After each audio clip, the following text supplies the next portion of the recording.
Hello hi welcome back. അങ്ങനെ സിനി വിശേഷം വീണ്ടും റീസ്റ്റാർട്ട് ചെയ്യാൻ പോവുകയാണ്. Welcome you guys.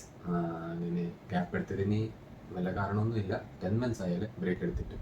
സോ അതെപ്പോഴും വിശദമായിട്ട് പറയാം. സോ ഇന്നത്തെ വിശേഷമായിട്ട് വന്നിരിക്കുന്നത് കൂലി, അതായത് രജനികാന്ത് പ്രധാന വേഷത്തിലെത്തുന്ന ലോകേഷ് സംവിധാനം ചെയ്ത സിനിമയാണ് കൂലി. സിനിമയുടെ റിവ്യൂ ആയിട്ടാണ് വന്നിരിക്കുന്നത്. സിനിമയിൽ പ്രധാന വേഷത്തിലെത്തുന്നത് രജനികാന്ത് സാറാണ്.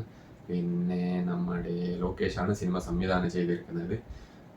പിന്നെ സിനിമയിൽ ഒരുപാട് വലിയ സ്റ്റാർ കാസ്റ്റ് ഒക്കെ ഉണ്ട്. അതായത് നാഗാർജുന ഉണ്ട്, പിന്നെ ബോളിവുഡ് അമീർ ഖാൻ ഉണ്ട്, പിന്നെ ഉപേന്ദ്ര ഉണ്ട് കന്നഡൻ, പിന്നെ നമ്മുടെ കേരളത്തിൽ നിന്ന് സൗബിൻ ഷെയർ ഉണ്ട്, അതേപോലെ എന്നൊരു ക്യാരക്ടർ ഉണ്ട് കന്നഡൻ രച്ചിതാറാം, പിന്നെ പറയുന്നത് ശ്രുതി ഹാസൻ.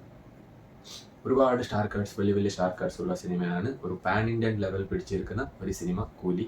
സിനിമയെ കുറിച്ചിട്ട് പറയുകയാണെങ്കിൽ സിനിമ ഫസ്റ്റ് ഹാഫിൽ നമ്മുടെ ഗ്രാഫ് ആകെ ഡൗൺ ആയിട്ട് പോകും.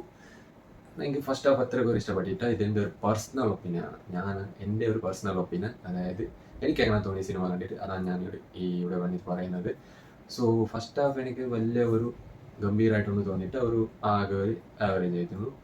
എന്നിട്ട് സെക്കൻഡ് ഹാഫ് എനിക്ക് നന്നായിട്ട് ഇഷ്ടപ്പെട്ടു. ഒരു കിടിലൻ രജനി സാറിൻ്റെ സ്വാഗൊക്കെ ആയിട്ട് കിടിലൻ ഷർപ്പായിരുന്നു സെക്കൻഡ് ഹാഫ്. ഈ സിനിമയിൽ മെയിൻലി ആയിട്ട് പറയാനുള്ളത് അനിരുദ്ധിൻ്റെ ബാക്ക്ഗ്രൗണ്ട് സ്കോർ, ബീജം ഒക്കെ ഒരു രക്ഷയില്ല. കിടിലൻ ബാക്ക്ഗ്രൗണ്ട് സ്കോർ ആയിരുന്നു എല്ലാം.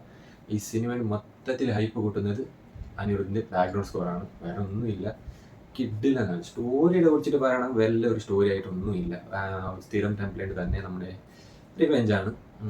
അതേപോലെ റിവെഞ്ച് സ്റ്റോറിയാണ്. പിന്നെ വേറെ ഒന്നും പറയാൻ സ്പോയിലറായി പോകും. പിന്നെ ലോകേഷ് കനകരാജിൻ്റെ ഈ ടൈമിലുള്ള ഈ സ്റ്റോറി വലിയ ഒരു ഇമ്പാക്റ്റ് ഉണ്ടാക്കിയിട്ട് ഒരു ആവറേജ് ആയിട്ട് തോന്നി എനിക്ക്. രജനി സാറിൻ്റെ സ്റ്റാൻഡ് അലോൺ സിനിമയാണ്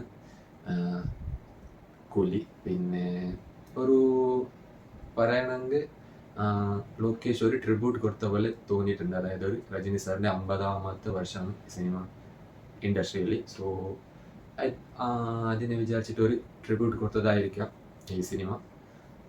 നന്നായിട്ടുണ്ട്, എനിക്ക് ഇഷ്ടപ്പെട്ടു. ഫസ്റ്റ് ഹാഫ് എനിക്ക് ഇഷ്ടപ്പെട്ടില്ല, സെക്കൻഡ് ഹാഫ് നന്നായിട്ട് ഇഷ്ടപ്പെട്ടു, നന്നായിട്ട് എൻജോയ് ചെയ്തു.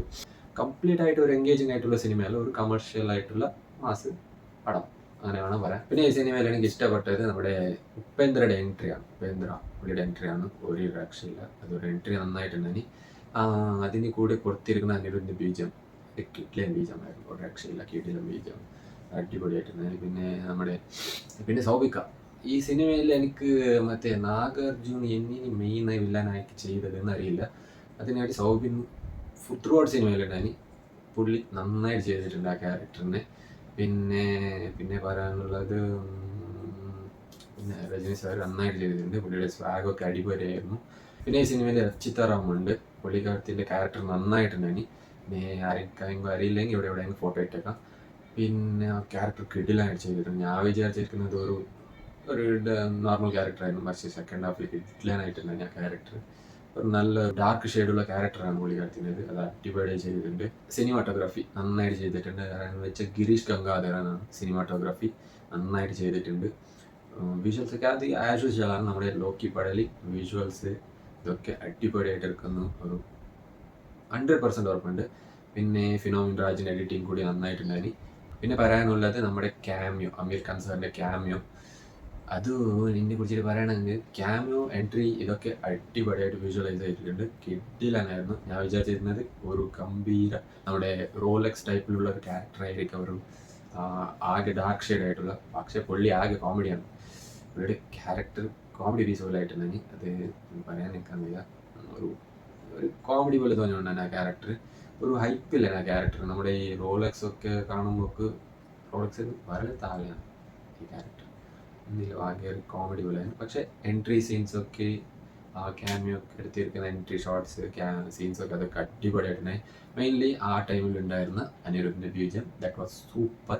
പിന്നെ ഈ സിനിമയിൽ പറയാൻ വിട്ടുപോയ 2-3 ക്യാരക്ടേഴ്സ് ഉണ്ട്. അതായത് ഒന്ന് ശ്രുതി ഹാസൻ, പിന്നെ സത്യരാജ് പുള്ളിയുടെ വലിയ റോളൊന്നുമില്ല, ആകെ വന്നിട്ട് പോകുന്നു ഇടയ്ക്കിടയ്ക്ക്. ഒരു ടോട്ടലായിട്ട് സിനിമയിൽ കണ്ടാൽ ഒരു 10-15 നിമിഷത്തിൻ്റെ ക്യാരക്ടറായിരിക്കാം സത്യരാജിക്ക്. പിന്നെ സിനിമയിൽ ശ്രുതി ഹാസൻ ത്രൂ ഔട്ട് ഉണ്ടായി.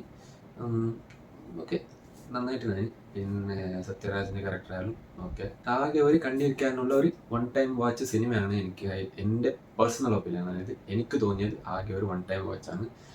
പിന്നെ പറയുകയാണെങ്കിൽ സിനിമയുടെ ആകെ ഹൈപ്പ് കൂടിയിട്ടുള്ളത്, അതായത് ബൂം ചെയ്തിട്ടുള്ളത് അനിരുദ്ധിൻ്റെ ബീജം തന്നെയാണ്. വേറൊന്നും പറയാനില്ല. പുള്ളി രജനികാന്തിക്ക് വേണ്ടിയിട്ട് ഒരു കിഡിലൻ സെറ്റാണ് ഇറക്കിയിരിക്കുന്നത്. മ്യൂസിക്കൊക്കെ നന്നായിട്ടുണ്ടായി. പിന്നെ ഈ സിനിമ കാണാത്തവരുണ്ടാവും, പോയിട്ട് കണ്ടോളി. ഒരു ഇടയ്ക്കിടയ്ക്ക് വിസിലടിച്ചിട്ട് നല്ല ഒരു ഹൈപ്പ് കൂടിയിട്ട് ഒരു കൂടിക്കാൻ വേണ്ടിയിട്ടുള്ള ഒരു കിഡിലൻ സ്റ്റഫൊക്കെ ഉള്ള ഒരു സിനിമയാണ്. ലോകേഷ് സംവിധാനം ചെയ്തിരിക്കുന്നത് കൂലി. പിന്നെ രജനികാന്തിന് ഒരുപാട് സ്വാഗൊക്കെ നന്നായിട്ട് കാണാം. 50ാമത്തെ വർഷത്തിൻ്റെ ഒരു ട്രിബ്യൂട്ടാണ് ലോക്കി കൊടുത്തിരിക്കുന്നത് രജനികാന്തിന് വേണ്ടിയിട്ട്. പിന്നെ ഇതെൻ്റെ പേഴ്സണൽ ഒപ്പീനിയനാണ്. സിനിമ കാണാത്തവരുണ്ടാവും, പോയിട്ട് കണ്ടോളി. പിന്നെ ചാനൽ സബ്സ്ക്രൈബ് ചെയ്തിട്ട് സൈഡിലുള്ള ബെൽ ബട്ടൺ പ്രസ് ആക്കി എന്നിട്ട് അടുത്തേക്ക് കിട്ടാം. ബൈ.